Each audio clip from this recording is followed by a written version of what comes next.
All right, welcome back and thank you for staying with us. This is still the Energy Outlook Live from Lagos, Nigeria. My name is Wisdom Chap Jumbo, and today our conversation straight is we're discussing enhancing supply efficiency in the downstream sector, which will focus on the issues with Dangote and the unions, with the new initiative with the 4,000 CNG trucks moving products from refinery to the market. What seems to be the problem? My guest is Ayodele Adio, Managing Director of ASCOM, is my guest. Thank you for joining me, Ayodele. Thank you for having me. It's always good to be here. Yeah.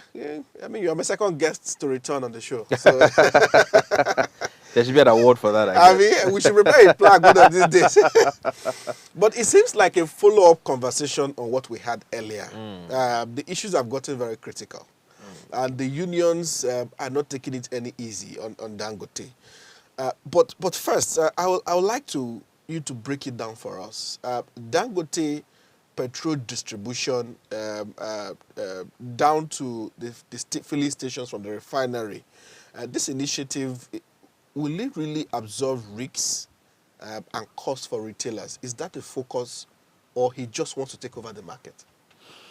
So there are two things here, and I think it's important to explore all that has happened and transpired that has led to this decision, I believe, from the Dangote refinery. Okay. First, you have to recall that when the refinery came upstream, there was a lot of resistance Yes. to lift his products at the time, right? So he was compelled to forge some sort of a partnership with MRS at the time and one other filling station, I can't recall the name, for them to take off his products and to distribute via those channels alone, because you had a situation where many tankers, for some reason or the other, weren't lifting products from the refinery. So that must have sent a bit of shivers down the spine of management to say to themselves that they do not want to be under the mercy of a union or tanker drivers who could decide on Not any to given praise- not to Sunday pick products. not to pick products. And that's almost suicidal, to leave your destiny or the destiny of a $20 billion investment in the hands of something that you do not control. Okay. So I would argue that the first thing was business survival, for the Dangote refinery. They couldn't afford to happen what had happened in the initial stages, where people were dilly-dallying as to whether to lift product or not. They needed to take their own But at the destiny time, into their hands. to be fair, sorry to butt in, but at the Yeah. time, to be fair to them, I think it was an issue of cost comparison at that time. Well, Was it not the case? You see, whatever the case was, because there were several issues where the marketers at the time were arguing that the cost of the products was higher than all sorts of funny excuses at the time. But it all amounted to the fact that products were not being lifted at the time, and that is dangerous for any business. The soul, the bloodline of any manufacturing concern is logistics. And the moment you have no control whatsoever, around logistics, it's almost suicidal, right? So I believe that the first thing or the first decision in that direction was for business survival. Okay. The second, obviously, was a clear case of market penetration strategy. The refinery simply looked at it and said, how do I lock in as many markets across the country as possible? And I can do that by taking away significant cost for these retailers across the country, which is the cost of distribution. Before now, some of them would have to send their trailers or their trucks, whether it's from Meduguri, whether it's from Azare, whether it's from Onitsha. They'll send it Send it all the way to Lagos to lift products from there, and bring back to wherever the destination was. And that incurred significant cost for many of these retailers, and that was a problem, and it was a burden because they had to deal with maintaining vehicles. They had to handle drivers that could elope in the middle of transit and all sorts. Now, if you solve that problem for them, they are happy to do business with you.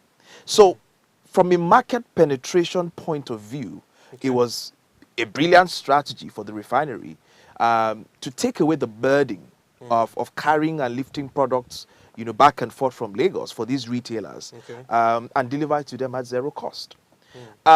Ultimately, delivery is at zero cost. At zero cost. Okay. Ultimately, and we're going to come back to this zero cost issue. Okay. But ultimately, for the consumer, it means uniform pricing across the country.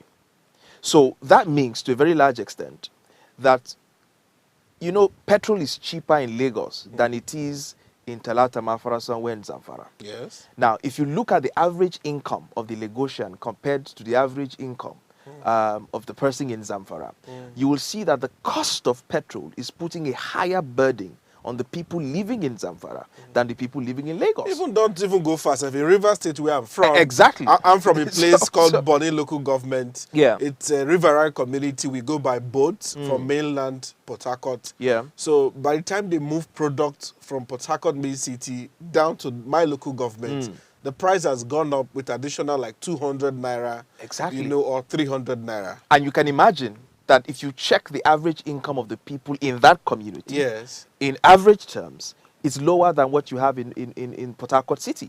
So it means you're putting a burden on the most poorest of Nigerians, which was what the Petroleum Equalization Fund was supposed to solve. And that's why I said we're going to come to the most important part.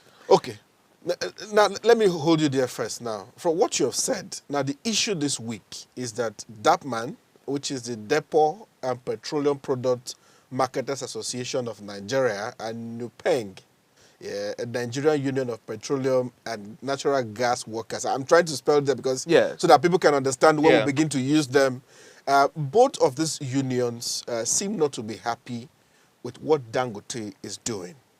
They have alleged monopoly, and they have other stakeholders aside them have also said this approach by Dangote seemed to be not stakeholder friendly, looking at how the whole exchange has been for the last couple of days, and for the longest of time now on this particular matter. What are your thoughts on this? Why will they not be happy if it is solving a problem? So I can understand why they are not happy. Okay. I mean, it's common sense why they are not happy. And I don't expect them to be happy because the market has shifted. Innovation has come into the space. It makes a lot of people will be left behind. So understandably, you can see why a lot of people will not be happy, especially members of the unions. They certainly won't be happy because innovation has left them behind. But the more important question is not whether they are happy or not, but whether the accusations that they are leveling against the Dangote refinery is based on facts. Now, I'd like to ask you a question. When Netflix came into the market, did they take into consideration, how they were going to support Blockbuster that used to have, CD shops across the country or across the world where people used to walk in to buy DVD players? Did they take that into any consideration? They brought an innovative product into the market. They found, an audience willing to take it off, and, they made a cash cow out of it. The same thing with mobile phones. I do not recall a time where the MTNs, the Econets, the T-Salats were concerned about what was happening to Nitel, such that, they were, maybe Nitel people, we need to help them, let them not die or let them not survive. It wasn't their business. But Nitel was owned by government. So why I'm going exactly is that in product development or in markets, especially, understand that our sector, this sector has now been completely deregulated. It means private sector players are going to come in. And before now, the NNPC used to be the sole importer of petrol into this country. So you can also say that it was a government-led industry at the time before private sector came in. The moment the private sector moved in and comes in with their innovation, if you don't play catch-up, the unfortunate situation is that you're going to die. So the person that owes you survival is the government who sort of passed the PIA and moved the industry towards a more market-driven, deregulated sector. And not the private sector who has made an investment in that sector that is seeking to maximize shareholder value. So for me, I think that the anger is a bit misplaced. Because the person that, or the people that should be holding to account is the government who 13 years before now knew that they were going to be pursuing a PIA, knew that the sector was going to be deregulated, knew that private capital was going to come in, knew they were issuing licenses, for private refineries to spring up, right? So consequently, they knew that there was going to be a level of disruption in that space once private sector operators take off. So two things should have happened. One was Either we fix our own refineries as the government, Okay. ensure that those refineries are working, so that the unions still have a job, because they can still leave products from the refineries of the government as we Okay. speak. Okay. Or secondly, if you look at it and say, this is likely to lead to job losses for my people. As part of the negotiations with the private sector actors that were coming into this space, and as part of the deals that you were doing with them to support those investments at the time, one of the things that you should have put on the table at the time was, listen, Mr. Man, I'm going to do X, Y, Z for you. But once it's raining season and these guys are going to be out in the cold, you have to take and train XYZ amount of them in your own refinery so that they can drive the trucks in this place. So it's squarely the job of the government to have the conversation with these unions to provide a safety net for them, and not necessarily the private sector investor. Well, I mean, fair argument. And by the way, I mean, we reached out to the secretary of the PEG Yes. so that they could also be on the program. We hope to hear from them, and we'll be happy to have them on the show as soon as possible. But now, what they are saying is Yes. the PIA Yes. does not allow a particular entity to Yes. play in the midstream Yes. and downstream at the Yes. same time. Yes. Which is why this union are raising an issue with Yes. what's happening. Yes. Section 212 Yes. of the PIA that speaks of separation Yes. of entities where you have a license, clearly, helps to give clarity, to this. He said, and that section says that, look, you can't, at the same time play in both areas, midstream and downstream. There needs to be some separation that needs to happen. Now, they are saying that if we follow that PIA, that section of the PIA, Yeah. Dangote may be faulted if you look at it. So Yes. I don't know. I'm trying to really just quickly read out that part. So the authority may require a holder of license to maintain separation in management, accounting, and So, and if you read that section down, one, Yes. 2, 3, there needs to.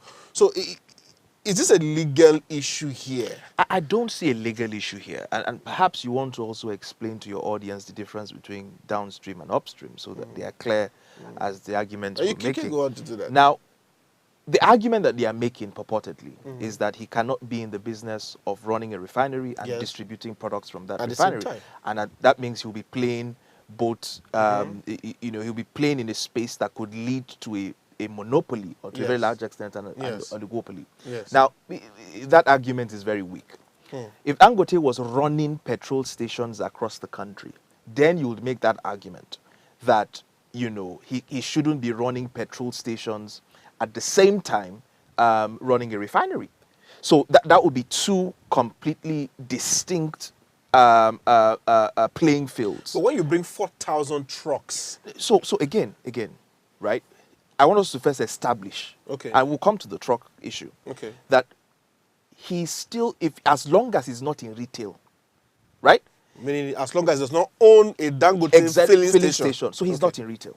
Okay. And to that extent, you cannot claim that he's operating as a retailer at the same time operating as a manufacturer in this case, or a refiner in this case. Okay. So clearly we can establish that Okay. he's not a retailer. Okay. Now, the argument will then be, does he have the right to operate logistics, to distribute his own products? So does he? Of course he does. According to PIA. Of course he does. So this section of PIA kicks against that? No. The section of PIA does not stop you from operating a logistics for the distribution of your products.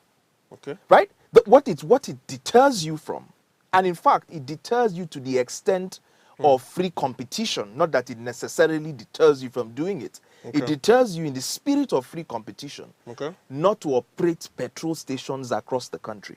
Because that way, what you will be doing, to a very large extent, is you would have maximum control on pricing, and things like that, and you can essentially kick out every petrol station owner out of the country overnight by doing that. So, to a very large extent, it is protectionist and allows for fair competition, not for you to allow to be played or to play in that particular space. But it has nothing to do with the distribution of your products across the country. Now, it's important to stress this part.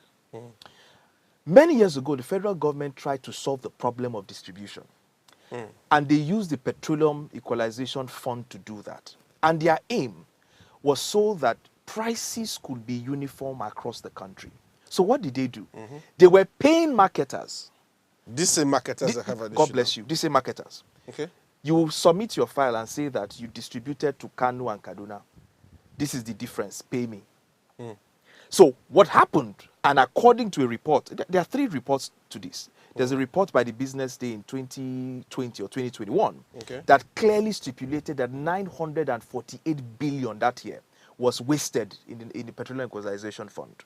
In fact, another follow-up special investigation from the Business Day showed that between the Petroleum Equalization Fund and the PPPRA, we were losing 125 billion every year. On this equalization fund. Data Fight, and I'm sure you know the organization who use data to tell stories. They did an investigation between 3 years to show that between 2021 and 2023, so 3 years investigation, showed that 430 billion was missing from the equalization funds. So if you put it cumulatively, we're talking about 1.5 trillion that cannot be accounted for. And this may have gone to the marketers. The question you have to be asking, so where is the efficiency? So they were not doing you a favor. Because ultimately, what had happened over the years was that before our very eyes, the mandate upon which the equalization fund was set failed spectacularly. Because like you said, you were paying 200 naira more on Bonny Island than people in Port Harcourt. The person in another state was paying higher than somebody coming from Lagos. So uniform prices were only achieved to a very large extent between only Lagos and Abuja. Every other person was either paying way higher prices, you know. So the point I'm making here is, over the years, they were not serving the interest of the public to a very large extent. They were serving their own interest, and I don't have a problem with that because, you know, they were also running a business, right? They were serving their own business, but to the extent that taxpayers' funds was going to them, were also mismanaged under many of them, is where I draw the line. So today, if a private sector has come to solve the problem of inefficiency in the distribution of products across the country, at a time that our country is going through serious inflation, one of the worst cost of living crises in the country, where cost of energy is one of the most important triggers of these costs, of course I'm going to support any enterprise that is seeking to solve that problem, even though it is in the interest of that private enterprise. But for example, that man is saying that if we allow this now, it means that across the country, you know, products will only be picked from refinery in Lagos. So what happens to the depot in Rivers State? What happens to the depot in Calabar? What happens to the depot in Delta State? You know, what happens to other depots across the country that we would now only pick products from Lagos? Because 4,000 trucks on our roads, as we have it now, we're creating a serious transportation problem. In the sense that the roads would now be over busy as everybody now comes to Lagos. All the trucks are coming from Lagos and going across the country. It's not a problem in itself. You've always had a logistical nightmare. How did you think products were moving across the country before? It was still by road, but I'm not sure they're up to 4,000 trucks. No, but the good thing is the products go to the depots, depots in Calabar, they go to depots in Lagos. But Lagos also had the highest traffic even at the time. But it will be as weighty as it's going. I mean, I'm trying to, you know, speak on the other side of, for example, that man themselves. I understand the point you're making. But you see, what I want us to look at is to look at the larger picture. Okay, the bigger picture. Right, the bigger picture here. And at every time in a country's destiny, the leadership of those countries have to take certain decisions in the interest of the majority in that country, and to nudge that country towards prosperity. That strategy could change when you've achieved a significant amount of success, right? And I'll explain what I mean by that. The Koreans did that with Hyundai, Kia, and what have you, where the government made critical investments in these companies because they saw them as part of their strategy for ensuring an export manufacturing strategy in those countries at the time. That helped the Korean economy to grow. It helped them create significant amount of jobs. And he helped them create a lot of wealth in a country that was redistributed.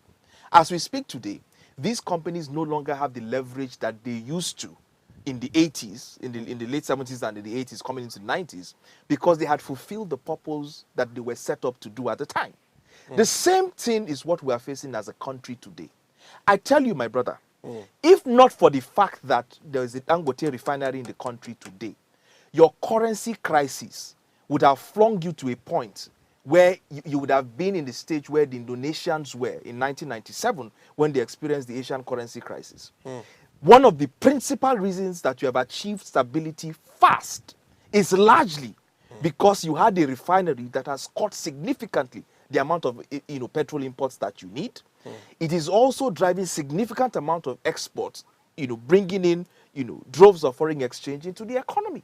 So it is serving a strategic interest, that interest which was touted by the previous administration at the time at every opportunity that was granted, that this was the reason why we're supporting this refinery. And it was a smart reason to do. And not just that. And that's apart from the currency crisis that was set up to solve. It's the job creation crisis. If you pass the refinery at close of work, you would think it's a carnival. The thousands of people who have been employed into a local concern. Do you know how many staff you need to run a company if you just import petrol to sell? Tell me. Maybe you and your wife. If you have a girlfriend somewhere, you make her the secretary. That's all. You don't need to set up a serious concern. Right? But you can't run if a refinery with a nuclear family, can you? And that's why they have close to 30,000 people working for them there. That means 30,000 people will be paying income tax to the state government, which means more resources for infrastructural development, to run hospitals and things like that. Right? As against somebody who just simply imports petrol from the country, sometimes not even meeting required standards, evades taxes at the end of the day. And then swindles you also because he takes monies for Petroleum Equalization Fund that prices never get equalized across the country. So I believe strongly that we're at a time in this country that your concern should not be about monopoly. You can solve monopoly overnight. When I hear all these fears of monopoly this, monopoly that, we pretend not to know the kind of country we live in. So you're saying that, the concerns of these unions... Listen, no. I understand. See, I understand their concerns. Okay. I can't pretend not to understand their concerns. Okay. Their jobs are threatened. There's no doubt about it. Okay. Now, but my argument is... Quickly, because we have to go on a break. How do you protect those jobs? Who should you be engaging to ensure that your jobs are protected? It's a waste of time, energy, and resources expending it on Dangote refinery, because that's not where the solution of your problem is. In fact, what you actually should be doing is to be holding his hand and having meetings with him to see, Oga, we have drivers here. What standards do you need these drivers to meet so that we can just ship them to you? You don't need to go and start employing people from the scratch. These will already have experience, 10 years of driving tankers across the country.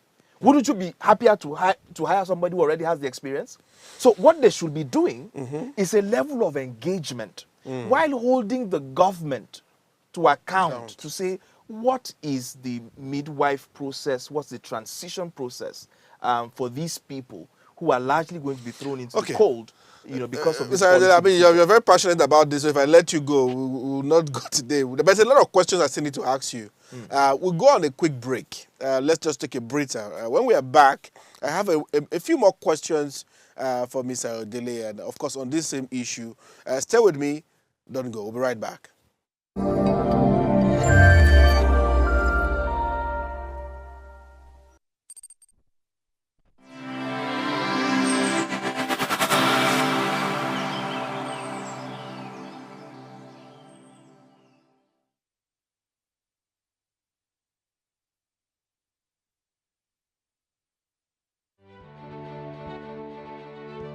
Nigeria, by extension Africa, battles a growing youthful population, and with little or no meaningful engagement, leaves a ticking time bomb on our hands.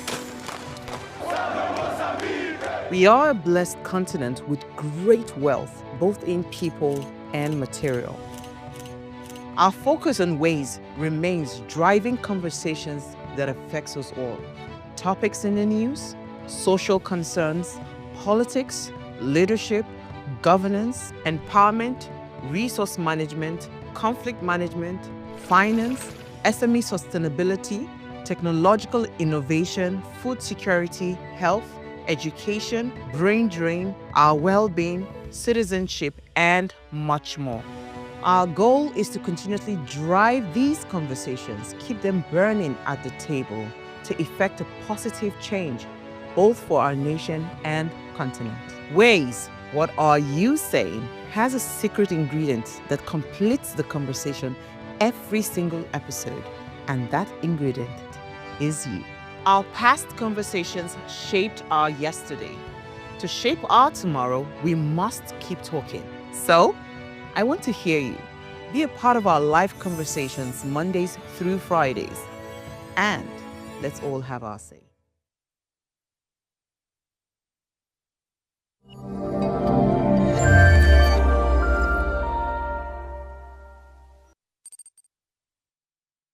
All right, welcome back, and thank you for staying with me. This is still the Energy Outlook Live.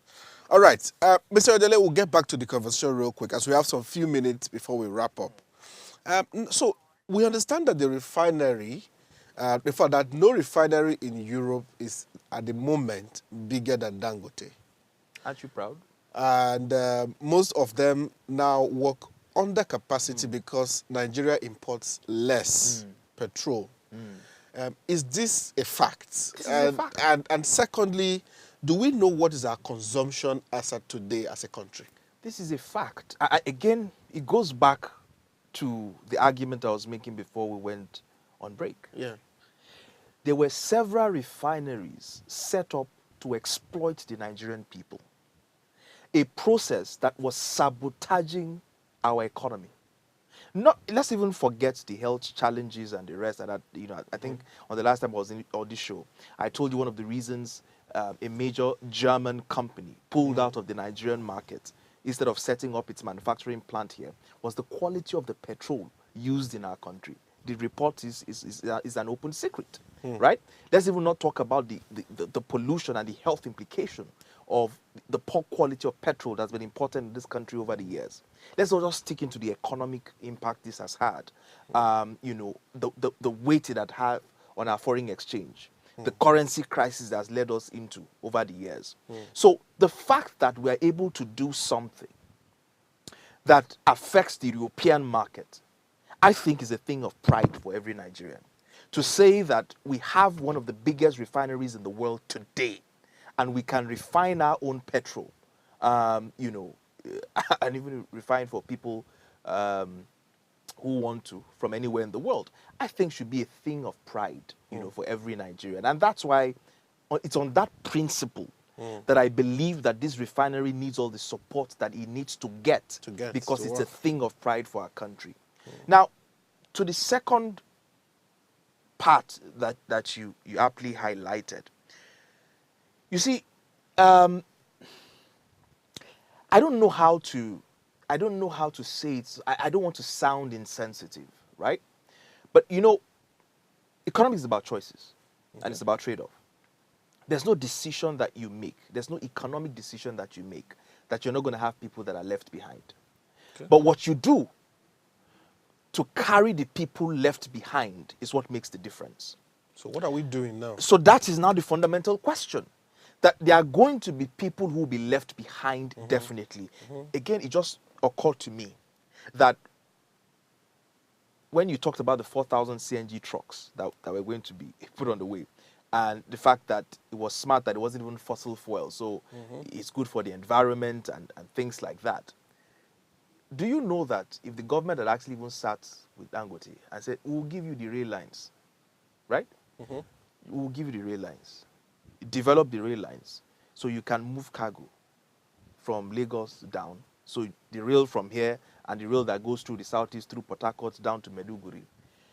I believe that it will be cheaper to fix than putting 4,000 CNG trucks on the road. But by that way, you would have used one stone to kill two birds. A private sector actor would have fixed your rail problem. You would have reduced the congestion on the road, and you'd have provided alternative for people to move goods and services across the country, right?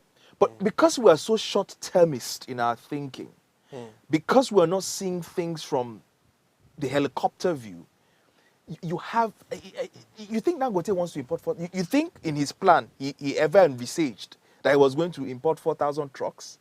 It was never there. Necessity bettered that decision that he had to take. And quite a huge investment went into it. So he would have loved to use the money for something else. Okay, so now this brings my next question now, which most stakeholders agree that now Dangote cannot be the only player. Now, the bigger question now is, how can we boost local refining and distribution? Because Mr. Alhaji Aliko said something in this. He said, look, that he refused to buy over Mobile, AP, and Orlando at the time, when this idea was forming, when they even sold less than $500 million combined at the time. And his decision was to avoid what is now facing today, monopoly. But the bigger question now is, how do we solve the issue of local refining so we can have more players? Are there some ideas probably you could share from your point of view? I think that's even a better question, because I want us to bury this lazy argument of monopoly once and for all. It's a very lazy argument to make. I'm being honest with you. Because in this country today, you can end any monopoly overnight. How? Any overnight. Jack Ma, was he not once the biggest billionaire in the world? What did the Chinese government do to him overnight? Overnight. Listen, you can end in Nigeria. The president of this country can end any monopoly overnight. How? Let's not go to you. Don't make me say anti-democratic things on air, on live television. You can end effectively any monopoly you want overnight in this country. So those fears that somebody will come and lock everything down, you will come and listen, is just, I understand it, but it's unfounded. You know why it's unfounded? It goes back to the first question that you asked. How do we solve local refinery? A law was passed. Licenses were issued. It wasn't only Dangote they gave a license. I hope you know. About, is it 30 of them? Thank you very much. A lot of people got these licenses. So the process upon which people got licenses was transparent. It followed the law to the letter. People bidded, they got licenses, but they couldn't raise the funding required to do it. You know why? Why? Because it was easier to just go and import fuel from Belgium and make money overnight. So they stick with the easy method. It's easier to actually even sit in your house and claim subsidy payments without even getting on a plane to even do the work of importing, to do the lazy work of importing petrol into this country. So you had briefcase billionaires in Nigeria who sat down and were making billions on just changing papers on the one side. Then others were making billions on simply importing substandard petrol into this country. So why are you going to do the hard work of going to set up a refinery? You must be out of your mind. So he alone took the bull by the horn. You know his story in Ogun State, what he went through to set the refinery in Ogun State before he decided to come back to Lagos. Before Lagos, you know, he had tried Ondo also, eventually landing in Lagos. This is a country. How do you see a plan for a 650,000 refining and the state is not jumping on it? It's not jumping to say that these income taxes will be in my state. If all you have is a refinery of 30,000 people and that income tax is coming to your state, you are settled. How did we get to the point where those states bungled it? It's to tell you the kind of country you're living in. He went ahead, borrowed $20 billion, and went ahead with the refinery. The thing that most other people who had the same license could not do. But you're not even asking. This same country, this same governments have spent billions of dollars on turnaround maintenance for refineries that never work. Over the last 1 year, I was on radio everywhere. Just Google my name and Google this conversation. Telling everybody who cared to listen that those refineries were not working. Why are people trying to fool Nigerians? Those refineries couldn't work. It was common sense.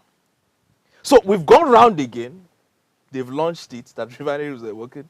They've done their whole... Where are we again today? So... Back to my question earlier. So the point is, the legal framework that allows the local investments in refinery is there on the table, the PIA. It is that legal framework that guarantees the supply of crude from the federal government to local refineries. It is that local content that stops the importation of petrol in this country when there is evidence that the local refiners can meet supply within the country. So the guy sitting down there with his own license, who has seen that the federal government is unable to give Dangote crude, who is seeing that petrol importation has continued in this country, you think he will go and borrow money to put money? Refinery. Come on, let's call it spade what it is. So these are the issues, the flip-flop in government. Listen, like I said earlier when we started this conversation, even if this person was going to be a monopoly, for instance, without conceding, you can see it as a worthy monopoly in 10 years. The benefits you're going to extract from it, you can see in a 10-year period, no problem. Well, it means the whole country will be at its mercy. What mercy are we talking? Have you not been at the mercy? Before Dangote, were you not at the mercy of petrol every year in December? What mercy have you not been under? Is that not why your car engines have been knocking? What mercy are we talking? So, you know what people say? You be as we speak today, are you not at the mercy of Ikeja electric distribution? How many people are supplying electricity in Lagos? 2. Where are the options? The Edo own covers almost 3 states. So why are people saying that we should have more electric? we are getting, we'll go to power. It's a different conversation. No, so the point I'm making is certain things require huge investments to go into. And it's not every regular Joe like you and I that can put $10 billion on the table, or that can inspire confidence for a bank to put down these monies to back that project. I think Nigerians just want to be guaranteed energy security. Oh, fantastic. Yes. Yes. I think, as a Nigerian myself, I think what matters is just to be guaranteed energy security. I don't want to wake up one morning and there's a spike in transportation, or the power cost has increased, because we need gas for power also, and all of that. So I think averagely we just want energy security. These are issues that are, you see, again, as we wrap up those guys, elect competent legislators. Okay. Listen, all of these problems have been solved in many places across the world. Okay. There are places in this world where a landlord cannot just wake up and raise rent, isn't it? Is it because of the benevolence of the landlord?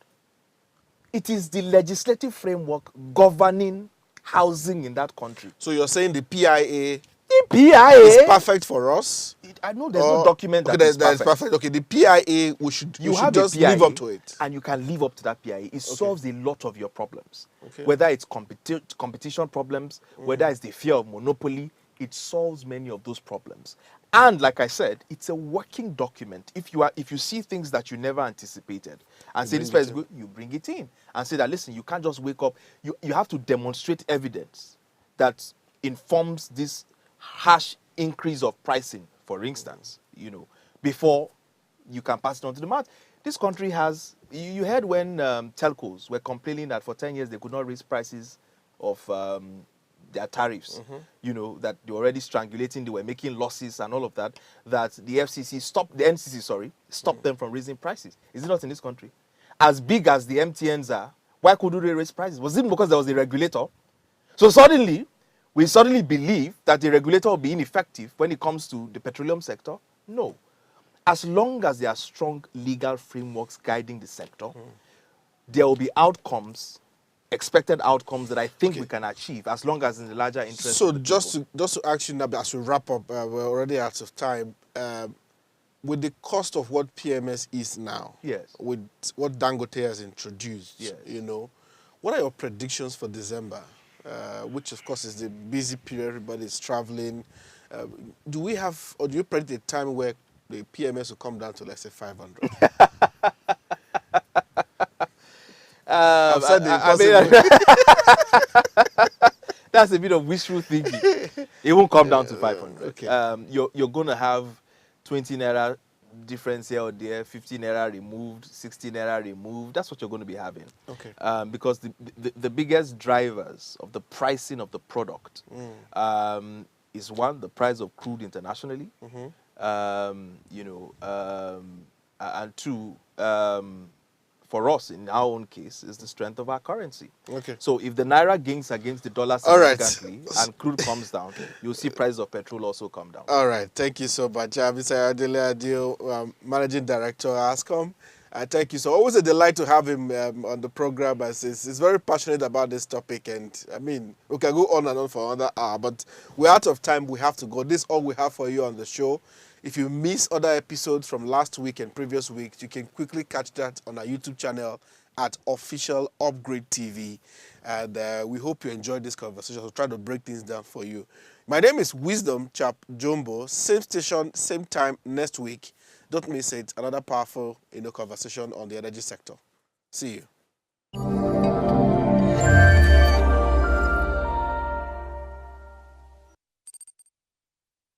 Tell us you're a Nigerian without saying a word.